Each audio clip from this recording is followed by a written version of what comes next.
everybody, Papa Gord back again with another Black Series review. So today we're going to keep going with Wave 32 of the Black Series. We looked at a couple of them already, so we're going to continue with the line. I did get sick for a couple of weeks and that really slowed things down. I apologize, but I'm back and let's just start getting the reviews back out there again. So today we are going to be looking at the Deathwatch Mandalorian. So I just absolutely dig this dude. Again, you guys know how I feel about blue. Whereas this isn't really 501 blue, but it's still blue.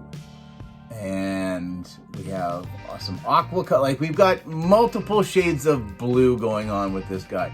And from what I can tell, I think everything on here is a new mold, I believe. If I'm wrong, let me know down in the comments, but I've been kind of like digging through my shelves, trying to look, are those upper thighs this, are the arms that? I'm having a hard time figuring this one out. So I'm gonna go out on a limb and say I think this is pretty well all new sculpt. So I'm gonna put him down. I wanna go over the accessories first because that's where my nitpicks are. Not with the figure itself, but with the accessories.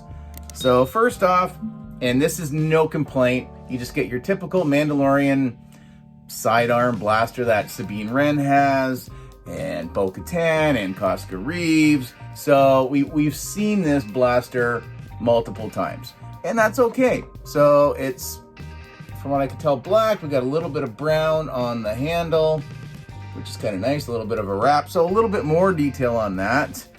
And he does have a holster, which is very nice. And he's only actually carries a single. He's not a dual wielding sidearm guy. So there you go, right there. What I do like is the fact that the sidearm holster is free floating. It's not pegged into the leg, so there is a lot more mobility there. It doesn't hinder the articulation as much as it would have if they would have pegged it into the side of the thigh. So that's awesome. So put it down again. Next, the jetpack, his rocket pack, whatever you want to call it.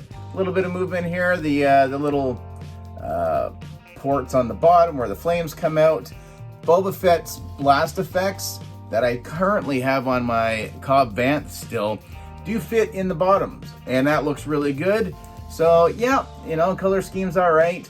This is one thing I kind of have a problem with. I'm not sure if the pegs just aren't deep enough or if they're not cut out enough on here, but it does fit. It looks good. You can shake it. It doesn't seem to do anything, which is great, but it doesn't really snap into place or like whichever. So I don't want to glue it in. I might put a little bit of blue tack just to kind of hold it in place a little bit better. Other than that, again, generally no major complaints. That'll be reuse.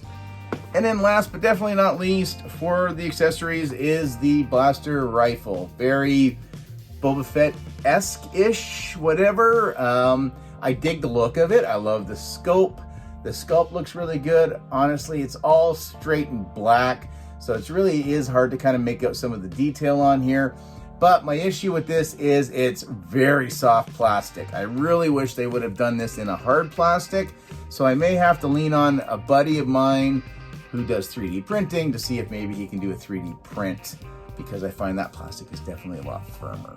But it still looks really, really good. Only other issue I have with it is he doesn't really hold it all that well. You get it in there, that's about it. You double fist him.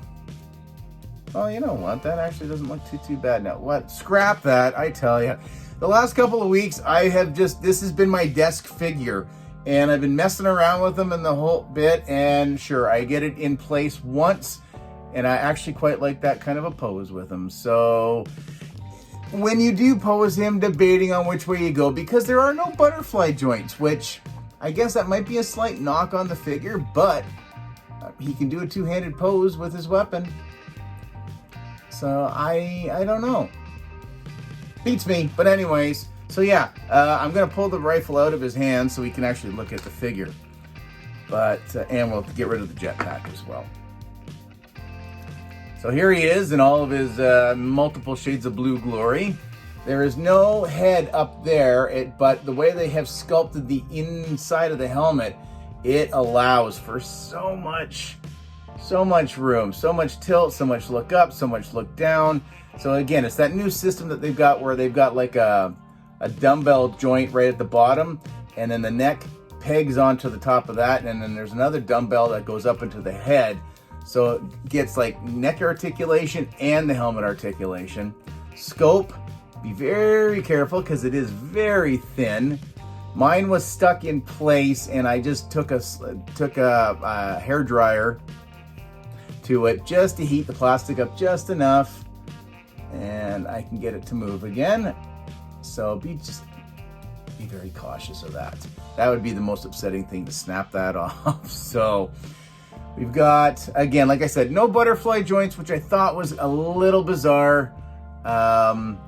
You got the shoulder pad armor here that I think it doesn't have that full loop. So see, it catches right there. So either mine sticks in place, or that's just the way this new piece sits on the shoulder peg here. But again, there you got his gauntlets, you got some silvers, you got some whites, 90-degree bend, you get up and down wrist on the weapon wielding hand, side to side on the other side as well. Again, the gauntlet, I think he looks really good. Look at the back side here. So this whole belt piece with the sidearm and I guess the tailbone cover, I don't really know. That whole thing is in one piece. It floats. I really like that. The knees, again, that new knee system with the single joint, I think, again, works really well.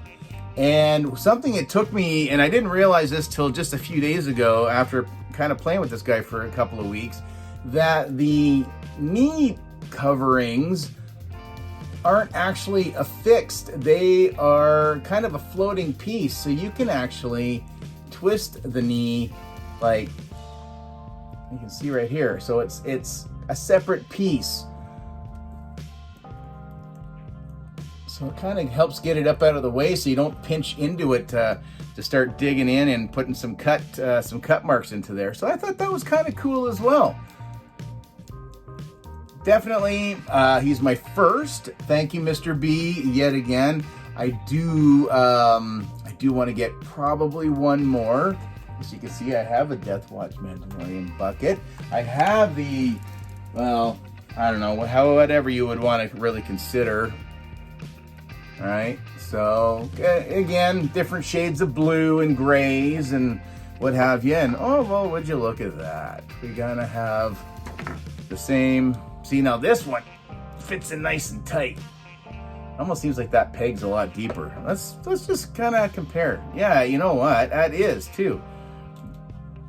Oh, that's slightly in a slightly different spot. The pegs don't line up for the slits on that one, but whatever.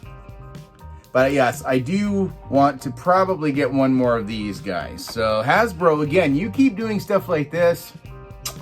I love you for it.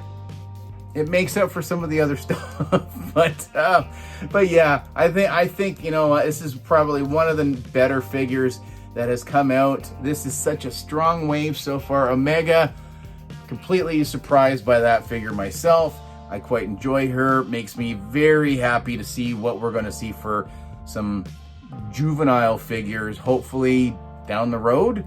But you want to keep putting out figures like this as far as like troop builders. And I don't troop build, as you guys know, but I do love the T-bar visor squad, so to speak. And I would love to, one more. I don't need any more than that. Maybe I could do some paint variations on that one, but I think he's great. Again, just the subtle details. There's not a lot going on, but there's enough between the wrinkles on the pants and just the thigh armor pieces and again, everything kind of matches in the whole bit. So yeah, I think he's wicked. So I don't know. Let me know down in the comments what you thought. Is this one on your radar? Have you already got him? Or let's go with him. It's a him. Have you already got him? Or is this a pass? I know some people are really starting to mainstream either mainline or they might be focusing on Disney Plus. I'm not sure. I am starting to kind of rein it in, so to speak. So it's definitely time to sit back and really reevaluate the collection and where it's going to go going forward. So that's going to do it for me for this one. Comment, share, like, subscribe. Let's start that one over again. Bring it in, guys. Bring it in. I'm a little rusty. Comment, share, like, subscribe. All that usual YouTube mumbo jumbo. We'll catch you next time. Later, eh? No? Let's try that again. Wow. Later, eh? Peace.